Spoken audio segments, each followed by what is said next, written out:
the football nightmare for the Vikings is underway. It's continuing, right? Because JJ McCarthy, their rookie quarterback, he is down for the season. And it made it even more painful the way the news broke this week, right? So he suffered this knee injury last week in a preseason game against the Raiders. And he missed a practice right after that. And head coach Kevin O'Connell, he said, yeah, this is probably routine soreness. We plan on giving McCarthy more snaps with the number one offense this week. And then the next thing we know, it's, he's got a torn meniscus. It requires surgery. We don't know how severe the injury is. They won't know until they go in there and operate. It turns out it's severe enough. He's done for the entire season, man. Wow. And the first thing I'll say about it is this. Some people, this is not a scarecrow argument just to create something and argue against it, right? Some people are like, this is actually a good thing. You know, he can learn. There's no pressure. He can learn the offense, you know. He can develop. This is not good news at all. Okay, this is a bad, bad thing for the Vikings because this is key development real estate for JJ McCarthy. I'd compare it this way. Look at Colts quarterback Anthony Richardson, who got hurt early last season. He only threw 84 passes. If you compare that to Panthers quarterback Bryce Young, who took a lot of lumps last season, but Bryce Young threw 527 passes.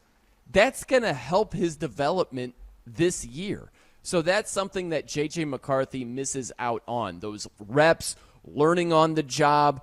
I'm not going to say it's 100% horrible because, yeah, there are some silver linings and some positives you can take out of it. But overall, this is a huge, huge blow to the Vikings and J.J. McCarthy. Yeah, of course. I think it's a lot of spin when people start saying, hey, you know, an injury earlier in your career, it can really recenter your focus. It can give you an opportunity to catch up because I'll speak from experience here.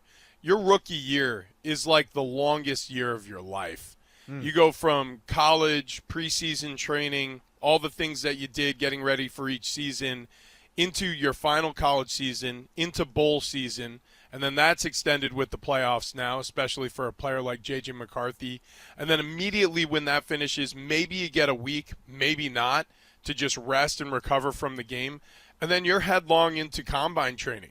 And you better be in shape when these scouts show up on your campus and they want to kick the tires on exactly how good of a prospect you are. Or when you get invited out to all of these NFL facilities to get some early medical done or interviews with the coaches where they want to have their own medical staff meet with you, especially if you're not a combine invite, but even if you are and it happens to be a team that's very interested in you. And then the draft occurs. And then you go to the team for rookie minicamp, and then OTAs, and then you're headlong into preseason training camp, and then preseason games start, and then you're headlong into regular season. And that is a slog like you've never experienced before in your life because in college, your regular season was 12 games. This is a 17-week regular season now. And then if you're so lucky, you get to the postseason. At some point, you break. Every single rookie does. And so, yeah, if you want to draw the thinnest of silver linings, he's not going to experience all that mental anguish that a rookie goes through. But like you pointed out, Brian, I think it was perfectly, you also learn a lot during that time. Are we sure he's going to be the starter at any point? Like, let's operate in a vacuum that he's healthy.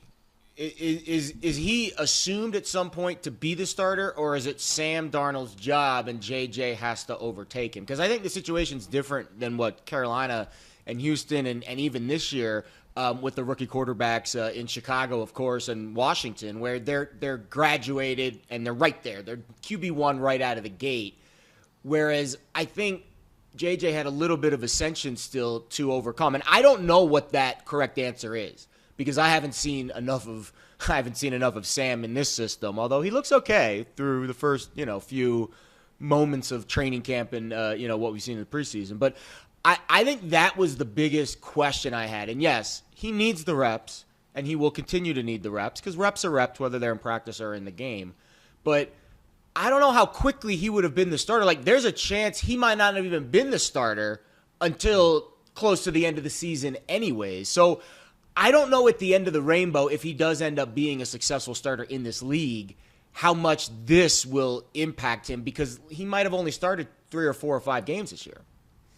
I don't see it that way. Unless you believe so strongly in Sam Darnold that he's going to play that well, where a top 10 quarterback is just going to sit and wait like, hey, you know what? Darnold's got it. He's holding it down. Just don't worry about it, JJ. You know, I don't think it'd be like Drake May and Jacoby Brissett. Unless you think so strongly of Jacoby Brissett, where the Pats are like, you know what, Drake, don't even worry about it right now. We're just gonna ride this Brissett train for as long as it goes. You know, I think that JJ would have gotten a lot of playing time this season, if not for the knee injury. And that's what it brings us back. It brings us back to the preseason conversation. All three of us were on the thinking of play. You got to knock the rust off, especially for a young guy. But an injury like this, he's done for the season. Some will look at this and say, this is the reason why you don't go out there. It's too risky. You don't want to risk the season and all that type of stuff. I just say it's unfortunate, right? I know there's an injury risk, but there's also a suck risk. You know, you got to get out there and practice in preseason as a young guy, take those reps, and hopefully you avoid the injury bug. Mahomes is playing today. Mahomes could get hurt against the Lions and be done for the season, but there's a reason why Andy Reid wants him out there. So I think this is totally unfortunate for McCarthy to miss the season, but I don't look at this and say, this is why you don't play these guys in the preseason. I don't look at it like that. Well, look, if there was no such thing as a preseason, all of these players would be ready to play come week 1 because we saw that during the pandemic. But the problem is you're not just getting ready for your season, you're also getting ready to compete against all the other teams in the NFL who have all their other strategies to get ready for a season. So like you just pointed out, certain teams, certain players will get snaps. They will play. They will get that experience, young or old, veteran or rookie.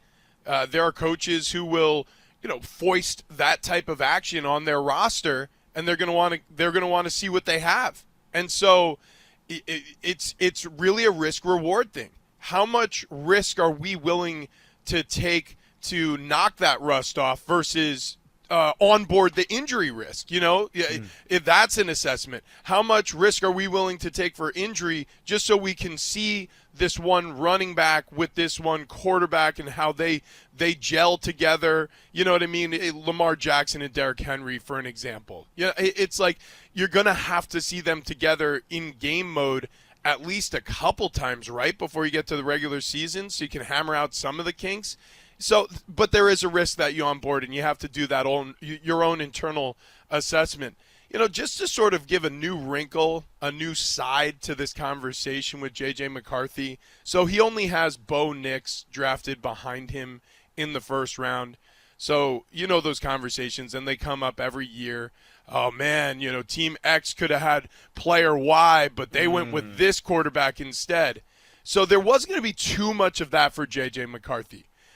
But for Caleb Williams, this is kind of good news. Because say, Brian, you were right. Say JJ McCarthy starts the season early, and so does Caleb Williams in Chicago. They're in the same division. And all of a sudden, JJ McCarthy is having more early success than Chicago Bears rookie quarterback Caleb Williams. All of a sudden, Bears fan have an in-division and maybe even head-to-head. JJ McCarthy looks better than Caleb Williams at times. That adds more pressure to the rookie quarterback in Chicago. So, while the injury, it almost doesn't feel positive at all for the Minnesota Vikings, this may have taken some pressure off of Chicago rookie Caleb Williams as a result of this. It's a good take. It's a really good take because I honestly think that's at this point in the season, all these guys have is their brains, right? We don't have a whole lot of physical on tape stuff to watch. You know what else it is? It is a really good start to the campaign, right? We're campaigning. It's an election year. The Kevin O'Connell Coach of the Year campaign's off to a great start, right? All of a sudden, if the Vikings can still find a way to win the division or get into the playoffs, Kevin O'Connell looks like he's coming up roses here. Because, again, when you lose quarterbacks and guys go down and people who you expect to be, starters at some point, I think the most likely scenario, to follow up what I said in the last time, was I think it would have been Darnold starts the year and McCarthy eventually comes in whenever the situation calls for. Maybe it's earlier, maybe it's later, maybe it's after the Vikings are out of the playoff race down the road.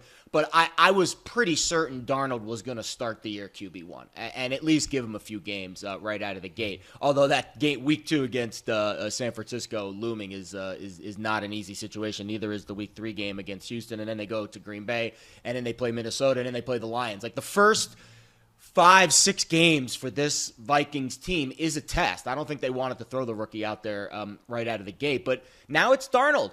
And we're going to find out, right? We've seen him in Carolina, San Francisco Jets. Like, we've seen all these spots, and we just haven't seen it catch on. Maybe with a really good roster, with Justin Jefferson and Hockenson and all these great weapons around him, maybe Kevin O'Connell can catch lightning in a bottle with Sam Darnold. I'll give you a nerd stat to end on here.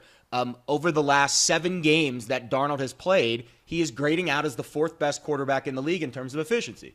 Now, that was back in Carolina 2 years ago, but at least maybe there's something there, guys. Like, maybe this isn't a complete death blow to Minnesota's season. Maybe they still can catch lightning with Sam. Okay, now, here's the thing. This season of Countdown to Kickoff, we are going to be all about clock integrity, okay? We are going to be all over it. Now, I say that because it fits right here, a question. But I want a no BS guarantee, from you guys. We'll only go for like 2 more minutes. Okay, fair. All right. Start the clock. All right, the clock is ticking already. But here's the question, okay, especially for you, Rich. Also you, Jared, but especially Rich as a former NFL player. You hear this all the time, like, you never root for injury. You never root for injury. You're Sam Darnold, okay? You washed out with the Jets. You washed out with the Panthers. Like Jared just said, you were a backup with the 49ers last season. Now you got a chance to start for the Vikings. JJ McCarthy has this knee injury. We don't know how severe it will be. Could be a couple of weeks. Could be 6 months, okay? We don't know. Rich, you are Sam Darnold. Are you rooting for, this happens to be a season-ending injury, and you got a chance to start the entire season if you're Sam Darnold? This might be your last chance to be a starter in the NFL. You know, if JJ is healthy, you might last until week 3, week 4, and then that's it. Career backup, baby. What are you rooting and hoping for? And how are you reacting to the news that it was the more severe injury and he's done for the year? So the path to greatness is actually a 3-way merge. And for Sam Darnold, what it's going to take is preparation, talent, and opportunity to merge at the same time, and then you have an opportunity for greatness. And so, yeah, JJ McCarthy, sad news. You don't want to see that happen, but that's the opportunity. This happened to Nick Foles. Carson Wentz was on a MVP season in Philadelphia. He goes down with an ACL tear. Nick Foles has a statue out front of the stadium in Philadelphia.